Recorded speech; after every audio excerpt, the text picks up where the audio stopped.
सभी दर्शकों को राधे राधे। सभी का स्वागत है हमारे मंच पर।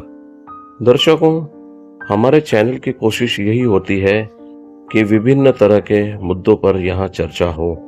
आज का मुद्दा यहाँ पोस्ट की गई हर कहानी से बिल्कुल अलग है। आज हम आपको एक महिला की अजीब सी समस्या से रूबरू करवाने जा रहे हैं। यह समस्या आज पूरे देश में तेजी से बढ़ती जा रही है। इस मुद्दे पर बातें तो बहुत होती हैं, लेकिन जो लोग स्वयं इसमें लिप्त होते हैं वे लोग खुलकर इस पर बात करें, ऐसा कम ही देखने को मिलता है। आज की कहानी एक महिला की आप बीती है, जिसे उन्होंने बहुत हिम्मत जुटाकर हमें भेजा है। वह जानना चाहती हैं कि उन्हें आगे क्या करना चाहिए। तो चलिए देखते हैं उनकी क्या परेशानी है। वह कहती हैं, मैं समलैंगिक हूँ और पिछले 17 साल से एक लड़की के साथ समलैंगिक रिश्ते में हूँ। हम दोनों ही अपने अपने घरों से दूर एक शहर में रहते थे। मैं जॉब करती हूँ। पिछले कुछ सालों से हम दोनों साथ साथ रह रहे थे। हमारी जिंदगी में वैसे तो कई लोग आए, लेकिन उसने मुझे छोड़कर किसी और को कभी नहीं अपनाया। मैंने भी उसे अपनी जिंदगी में सबसे ज्यादा महत्व दिया।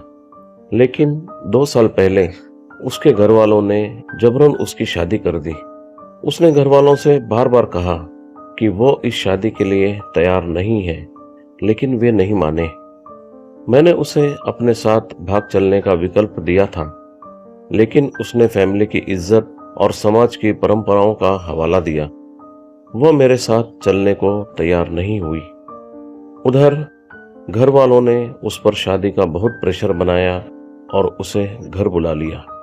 वहां उसे इमोशनल ब्लैकमेल करके शादी के लिए राजी करवा लिया गया। उसकी शादी एक सरकारी नौकरी करने वाले एक लड़के से कर दी गई। अब उसकी शादी के 2 साल बीत चुके हैं और आए दिन उसका अपने पति से झगड़ा होता रहता है। फिलहाल वो मायके में है और ससुराल नहीं जा रही है। वह मेरे साथ भी रहने को तैयार नहीं है। कहती है कि जो आप खोज रही हूँ, न पति के साथ रहूंगी और न ही तुम्हारे साथ, क्योंकि तुम्हारे साथ समाज मुझे रहने नहीं देगा और किसी और के साथ मैं रहना नहीं चाहती। वह मुझसे लगभग रोज ही फोन पर बात करती है। अपनी पढ़ाई को लेकर गंभीर है। जॉब की तैयारी के बहाने वह मायके में रह रही है। अगर उसकी नौकरी नहीं लगी तो मायके वाले फिर से उसे ससुराल भेज देंगे। मुझे पता है कि उसके पति की जिंदगी भी बर्बाद हो रही है। शादी के बाद ही उसके पति को हमारे रिश्ते के बारे में पता चल गया था। उसने कहा था, मैं चैलेंज स्वीकार करता हूँ, मेरी बीवी हर हाल में मेरी ही होगी। उसके पति ने मुझसे कहा था कि मैं उसकी बीवी से बात करना बंद कर दूं, लेकिन न वो मुझसे बात बंद कर पा रही है और न ही मैं उससे। उन दोनों के झगड़े इतने बढ़ चुके हैं कि बात तलाक तक पहुंच गई है। लड़की के घर वाले उस पर ससुराल जाने का रोज दबाव बना रहे हैं। उसका पति भी तलाक नहीं देना चाहता और लड़की के घर वाले भी यह नहीं चाहते। लेकिन लड़की किसी भी हाल में पति के साथ नहीं रहना चाहती। उसने मुझसे साफ कह दिया है कि वह मेरे साथ भी नहीं रहेगी। मैंने उसे कहा है कि जैसा तुम्हें ठीक लगे वैसा करो, मुझे कोई दिक्कत नहीं है। अब मैं भी उससे यही कहती हूँ कि तुम्हें जिस चीज में खुशी मिले वो करो, लेकिन यह मामला बहुत उलझ चुका है। मुझे समझ नहीं आता कि क्या करना चाहिए। हम दोनों एक दूसरे को छोड़ नहीं पा रहे हैं। हमारी भावनाएं अब भी वैसी ही हैं। अगर बात बंद भी हो जाए तो भी मेरे दिल में जो उसके लिए भावना है वह वही रहेगी। मेरी जिंदगी में अब कोई और नहीं आ सकता और मैंने यह बात अपने घर वालों को भी बता दी है कि मैं कभी शादी नहीं करूंगी। अब आप बताइए कि मुझे अपने इस पार्टनर के मामले में क्या करना चाहिए। कृपया मार्गदर्शन कीजिए। दर्शकों, आज का यह मुद्दा हमारे सभी वीडियो में उठाए गए मुद्दों से बिल्कुल अलग है। हमारे देश में समलैंगिकों को जब से कानूनी आज़ादी मिली है तभी से ऐसे मामले सामने आने लगे हैं।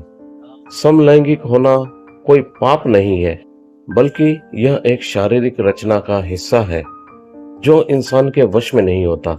भले ही हमारे देश में इसे कानून की नज़र में पाप नहीं माना जाता, लेकिन समाज आज भी ऐसे लोगों को घृणा की नज़र से देखता है।